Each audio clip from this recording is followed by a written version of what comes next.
সংস্কার আছে সেগুলো সম্বন্ধে কি কিছু জানা আছে? না।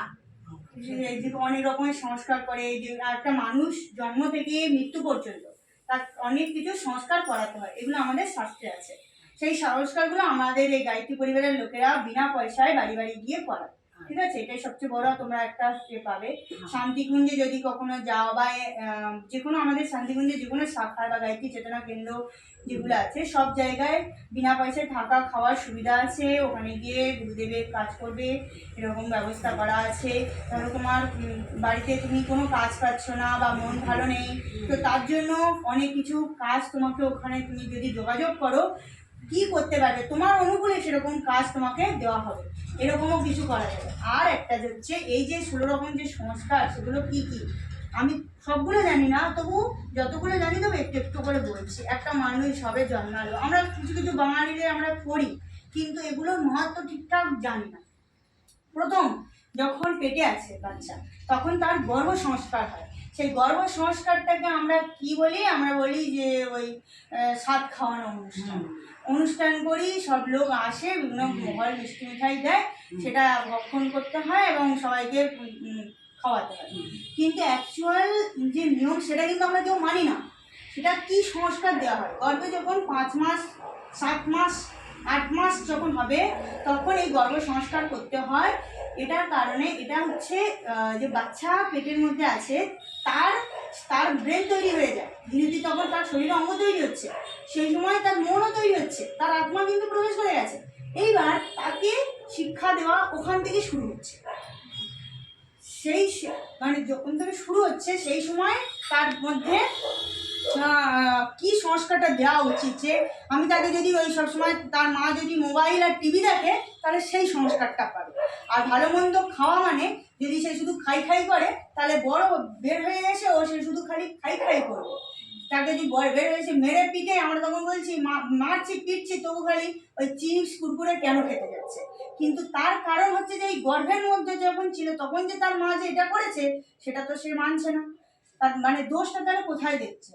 তাহলে বাড়িতে এই যে আত্মীয় পরিজন আসছে তারা তো সেই সংস্কারটা তাদের দেওয়া উচিত, যে আমি কি সংস্কার দিই, কাকে আমি আনতে চলেছি, অসুরকে আনতে চলেছি না দেবতাকে আনতে চলেছি। তাহলে সেটা তোমাকে তখন থেকেই তাকে সংস্কার দিতে হবে। ওটা তো ভগবানের পুত্র, তার ভগবান পুত্রকে আমাকে গর্ভে ধারণ করে তাকে কি সংস্কার দেব?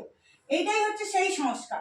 সেটা আমাদের একটা পুজোর বিধি নিয়ম আছে, সেই সময় সেগুলোকে বোঝানো হবে। বাবা মা মানে যার যে গর্ভবতী এবং তার হাজব্যান্ড দুজনে বসবে এবং তাদেরকে পুজো করা হয়, সেটা আমাদের করানো হয়, গায়ত্রী পরিবার থেকে করানো হয়। আপনারা যদি কাউকে এরকম জানেন তখন কিন্তু এটা করাতে পারেন, তাহলে আমরা ওই সংস্কার দিতে থাকবো। সঙ্গে কিছু যোগা পদ্ধতি আছে, প্রাণায়াম আছে, ধ্যান আছে, এই সময় করা উচিত যাতে নর্মাল ডেলিভারি হয় এবং ডেলিভারির পরেও যাতে সুস্থ থাকে ব্যক্তি। সেটা নর্মাল ডেলিভারি না হলেও যদি অপারেশন করেও বাই চান্স হতে হয় তারপরেও অনেক কিছু ব্যাপার থাকে যেগুলো এই প্রাণায়াম বা এর দ্বারা সেই মা সেই শক্তিটা অর্জন করতে পারে। আমি এর সঙ্গে একটুখানি সংস্কারের সঙ্গে আমি একটুখানি বললাম, যেহেতু আমি এই যোগা লাইনে যোগার দ্বারা গুরুজির কাছ থেকে কিছু আমার প্রাপ্ত হয়েছে, তাই আমি চাই যে গুরুজির এই জিনিসগুলো সবাই জানুক এবং সবার উপকৃত হোক, তার জন্য এই কথাটা বললাম। এটা গেল প্রথম। তারপরে বাচ্চা জন্মানোর পর একটা আমাদের ষষ্ঠী করা হয়, সেই সময় একটা কিছু সংস্কার থাকে, সেই সংস্কারটাও করানো হয়। তারপর বিদ্যারম্ভ সংস্কার, পৈতে সংস্কার, এগুলো করানো হয়। তারপর হচ্ছে বিদ্যারম্ভ সংস্কার, কিন্তু সংস্কার একটা ওই শুধু খালি ওই হাতে কলম নয়, ওর পরেও অনেক কিছু আছে, অনেক কিছু মন্ত্রতন্ত্র আছে যেগুলো আমি ওখানে যাওয়ার পর আমাদের বিদ্যারম্ভ সংস্কার হয়েছিল, সেই সংস্কারে আমরা সেগুলোকে জেনেছি, যেটা আমাদের এখানকার পণ্ডিতজিরা ঠিকঠাকভাবে করেন না আমি দেখেছি। কাউকে খারাপ বলছি না, কিন্তু হ্যাঁ আমাদের এতে আলাদা স্পেশাল কিছু আছে, সেটা আপনারা যদি করান তখন সেগুলো আরো জানতে পারবেন। জন্মদিন সংস্কার, এটা গুরুদেব নিজে থেকে একটা অ্যাড করেছেন। আমরা জন্মদিন কিভাবে হিন্দু ধর্মে পালন করা হয় সেটা আমরা জানি না, সেই জন্য আমরা ওই খ্রিস্টানরা যেভাবে করে সেভাবে কেক কাটি আর হাততালি দিয়ে মোমবাতি নেভাই। মোমবাতিটা কিসের প্রতীক? জ্ঞানের প্রতীক, চেতনার প্রতীক, প্রদীপ চেতনার প্রতীক প্রতীক আর তাকে আমরা নিভিয়ে দিচ্ছি। কি শিক্ষা অর্জন করব? জ্ঞান, যে জ্ঞানকে নিভিয়ে দিচ্ছি ফু মেরে। আমাদের ফু দেওয়া আছে মানা না আমাদের হিন্দু ধর্মে, যে ফু দিয়ে নেভাবে না, তাহলে ফু দিক কিভাবে আমরা সম্ভব? জন্মদিনের দিন একটা বড় সংস্কারের দিন, আমাদের সেই দিন আমাদের জন্ম হয়েছে, আমার 1 বছর পূরণ হয়ে গেল, আমি কি করলাম কি করলাম না সেই সব আমাদের আত্মচিন্তন করার দিন। আমি অনেক কিছু বুড়া মানে খারাপ কাজ করে বেড়াই, আমরা সেদিন ভাবার দিন যে আমি কি কি সমাজে এসেছি, সমাজ থেকে কত নিলাম, তাতে কতটা আমি দিতে পারলাম, আমি কি কিছু দিতে পেরেছি না সমাজ আরো ক্ষতি করে যাচ্ছি, সেই সব ভাববার দিন ওই দিন। সেই দিনটা সেইভাবে না পালন করে আমরা কিভাবে করছি, এইভাবে করছি। মিষ্টি মুখ করে অসুবিধা নেই, কিন্তু মিষ্টি মুখ করার জন্য এইভাবে এটা ঠিক নিজেদের ভাবতে হয়। ওই দিন ভালো স্বাস্থ্যকর খাবার খাওয়া দরকার, আমাদের বুদ্ধি যাতে ব্রেন বিকশিত হয় সেরকম কিছু খাবার খাওয়া দরকার, যাতে আমাদের সেই মানে আগের জীবনটা আমি যেন সেইভাবে এগোতে পারি। সেই দিন এই দিন এরকম নেওয়ার দিন, আমাদের একটা সংস্কার আছে, গুরুদেব সেটা করেছেন, সেদিন সেটা করা দরকার, দীপযজ্ঞ করা দরকার ওই দিন। আচ্ছা, তারপরে বিবাহ সংস্কার। বিবাহ সংস্কারে কি করছে ওই দিন, বিবাহ একটা সংস্কার আছে, শুধু আমাদের এখানে করায়, কিন্তু এর থেকেও এর আলাদা অনেক কিছু, এর একটা বিবাহ সংস্কার বলে কিছু আছে, সেটাও আমাদের এখানে করানো হয়। তো এটা আপনারা বুঝতে পারবেন যে বিবাহ সংস্কারে গুরুদেব আরো একটা ভালো জিনিস বলেছেন, সেটা হচ্ছে বেশি সময় নষ্ট করা যাবে না, বেশি অর্থ ব্যয় করা যাবে না। আপনার মেয়ে বিয়ে হবেন যদি হয় তাহলে বলবে বেশি লোক মানে বেশি লোকের সমারোহ করে শুধু তাদের পেট ভোজন করে ভুঁড়ি ভোজন করে কোনো লাভ হবে না, বরং সেই অর্থটা গো সেবায় দান করুন, কোথাও কোথাও ভালো কাজে দান করুন, যারা খেতে পাচ্ছে না দুঃখী আতনাদের তাদের দান করুন, তাদের বস্ত্র দিন, তাদের লাভ আছে, আপনার আশীর্বাদ দেবে তারা। আর আপনি হয়তো যাদেরকে নিমন্ত্রণ করবে তারা খাবে, তোমার কাছ থেকে নিয়ে যাবে আর বলবে এই খাবারটাই লবণ বেশি ছিল, এই খাবারটা ভালো রান্না হয়নি, গালি করে যাবে। এটা হয়ে থাকে না? আপনারা এত টাকা খরচা করে এত বড় অনুষ্ঠান করে করলেন, কিন্তু বাস্তবে লাস্ট পর্যন্ত রেজাল্ট জিরো। কদিন আপনার মেয়ে বা ছেলে কদিন সংসার করতে পারবে তার কোনো ঠিক ঠিকানা নেই। শুধু শুধু এতগুলো টাকা ব্যয় করে অপব্যয় করলেন, সময় আর টাকা অর্থ নষ্ট করলেন। এটা ভাববেন, নিজেরা ভাববেন যে ঠিক কিনা ভুল। আর আমাদের এখানে সংস্কার করাতে এলে একটা পয়সাও আপনার লাগবে না, আপনার একটা দিনের মধ্যে কয়েকজন যাবে, বর পক্ষ থেকে বউ পক্ষ থেকে যাবে, গিয়ে আশ্রমে যে কোনো আশ্রমে যাবেন বা আমাদের বাড়ি আপনাদের বাড়িতে এসেও আমাদের কর্তৃপক্ষরা এসে দিয়ে দেবেন।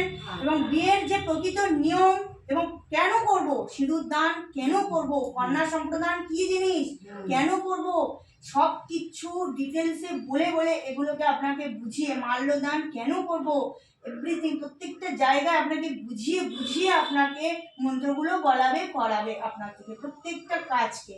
এগুলো আমাদের জানা দরকার। শুধু বিয়ে করলাম আর তারপরে অশান্তি শুরু, আমি কি যে সাতটা দুজনকে বচন দিয়েছি সে নিজেরাই জানে না। এখন যারা বিবাহিত আপনাকেও জিজ্ঞেস করলে কি বচন দিয়েছিলেন আপনার হাজব্যান্ডকে, জানি না। আবার লোকে বলে কি বিবাহ একবার হয়, কেন একবার হয়? একজনের সঙ্গে আমি প্রতি বছর করবো? যেদিন আমি বিয়ে করেছি সেই দিনটা আপনি মানাতে যান, একবার যাবেন, গেলে বুঝতে পারবেন ওখানে বিবাহ সংস্কার কিভাবে হয়। আপনারা যারা বিয়ে করেছেন তারা একবার যান বিবাহের যে দিনটা পালন করার জন্য, দেখুন কেমন ভাবে পালন করা হয়। আমাদের এখানে একটা নিয়ম আছে তো এরকম। তারপর আত্মাকে ডাকার জন্য একটা কিছু সংস্কার থাকে। ধরো আপনার বাচ্চা এবার আপনারা নিতে চলেছেন, তাহলে ভালো আত্মাদেরকে ডাকতে হবে, নাহলে আমি কি করব, আমি যদি এমনি নর্মালি বাচ্চা নিই, যে কোনো আত্মা পরিবেশে ঘুরে বেড়াচ্ছে, যে কেউ তোমার প্রবেশ করে যাবে, তোমার ঘরে চলে আসবে, আর আমরা ভাববো এই বাচ্চাটা কেন এরকম ভাবে আমাদের জন্য এরকম, আমরা তো কেউ নয় এরকম, এই বাচ্চা এরকম কি করে হয়ে গেল, যে শুধু মোবাইলের নেশা কেন করছে, এরকম ভাবছি, ভালো দিকে কেন যাচ্ছে, এরকম তো বলছি। কিন্তু তার আগে আপনাদেরই ভুল, আপনারা সেই আত্মাকে কি ডেকেছিলেন? যেমন বিবেকানন্দ জন্মেছে, কি করে জন্মালো, তার বাবা মায়ের দেখুন বিবেকের ভিতরে তারা কত ভক্তি করে, তারা ভগবান পুজো করে, তারা করতে করতে ভগবান তাদের সেরকম আত্মা তাদের দিকে আকৃষ্ট হয়েছে, চলে এসছে।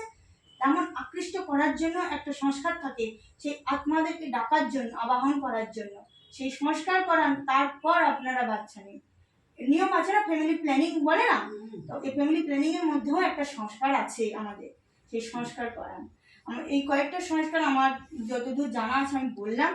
আর তারপরে মৃত্যুর সময় আবার একটা সংস্কার আছে। মৃত্যুর সংস্কার শুধু ওই এত এত আমাদের কী সব করে এবং সব ষোলো দান হ্যান ত্যান, হ্যাঁ এগুলো করবেন, কিন্তু সাথে প্রচুর অর্থ ব্যয়। অনেকে বলেন যে কীভাবে করবো, অনেকে ভিক্ষে চাইতে যান, ঠিক আছে, ভিক্ষে চাওয়ার দরকার নেই। যারা ভিক্ষে চাইতে বলে দেবেন গায়ত্রী পরিবারে গিয়ে ওখানে যেন পড়িয়ে আসে, বিনা পয়সায় হয়ে যাবে। ঠিক আছে, প্রকৃত সংস্কার কি সেটা জানবেন। আমাদের এখানে বাঙালিদের আর একটা ব্যাপার আছে, শ্রাদ্ধ বাড়িতে মাছ মাংস খাওয়ানো, অন্নপ্রাশন বাড়িতে মাছ মাংস খাওয়ানো, অন্নপ্রাশন সংস্কার আছে, সেই সংস্কার করান। কিন্তু এইভাবে খাওয়ালে তাহলে কি সেখানে প্রাণী হত্যা হচ্ছে, কোনো একটা জীবের হত্যা হচ্ছে। সে কি আপনাকে, যাকে হত্যা করছেন, সে কি আপনাকে আশীর্বাদ দেবে না অভিশাপ দেবে? একটা আত্মার শান্তি কামনা করছি, কেউ মারা গেছে, তার আত্মার শান্তি কামনা করছি আমরা, তার জন্য তাকে শ্রাদ্ধ করা হচ্ছে, যাতে তার আত্মাটা সদ্গতি পায়, সে যেন কষ্ট থেকে মুক্তি পায়। সে যা কর্ম করুক না কেন, আমরা তার সন্তান, তার জন্য বাবা মার জন্য আমরা সেই শ্রাদ্ধ করাচ্ছি। সেখানে আমি যদি ব্রাহ্মণদের বা এদেরকে নিমন্ত্রণ করে আর তাদেরকে যদি এইভাবে কোনো প্রাণীকে হত্যা করে খাওয়ায়, তাহলে যে হত্যা হচ্ছে তার মধ্যেও হত্যা আছে। সে কি আশীর্বাদ দেবে না? সে বলবে যে যার জন্য করা হচ্ছে ভগবান, আমার তার জন্য আমাকে বলিদান করা হচ্ছে। সে মনে মনে কি বলবে? যদি সে মনে মনে যদি সেই জ্ঞান যদি জাগৃত থাকে, আমরা তো জানি না, তার ভাষা তো আমরা বুঝছি না, তাহলে সে যদি জাগৃত করে, সে যদি ভগবানের সঙ্গে কানেক্ট করে যদি তোমাকে অভিশাপ দেয়, তাহলে সেই আত্মাটা কোনোদিন শান্তি পাবে? তাহলে আমাদের পূর্বপুরুষের কারোর আত্মা শান্তি পাবে না। এবার শ্রাদ্ধ সংস্কারে আমাদের অমাবস্যার দিন আমাদের শ্রাদ্ধ সংস্কারও করানো হয়। ইভেন আপনারা যখন ইচ্ছা তখন আপনারা যখন শ্রাদ্ধ সংস্কার করাতে চান, আমাদের বিভিন্ন যে গায়ত্রী চেতনা পীঠগুলো আছে ওখানে যান, গিয়ে করাবেন, অসুবিধা নেই, বিনা পয়সায় এবং সঠিকভাবে নিয়ম করে কেন করাচ্ছে, কি জন্য করাচ্ছে সবগুলো জেনে এমনভাবে করাবেন। একবারটা করে আসুন, বুঝতে পারবেন শ্রাদ্ধ সংস্কার কি জিনিস। হয়তো আপনারা একবার শ্রাদ্ধ করেছেন, কিন্তু একবার করতে যান, সমস্ত পূর্বপুরুষদের জন্য, ভালোর জন্য করতে যান, বুঝতে পারবেন। বিশেষ করে আমাদের এটা হয় মহালয়ার দিন, এই পিতৃপক্ষের একটা শ্রাদ্ধ সংস্কার করানোটা হয়। এটা যদি পারেন করতে যাবেন, বুঝতে পারবেন। ধন্যবাদ।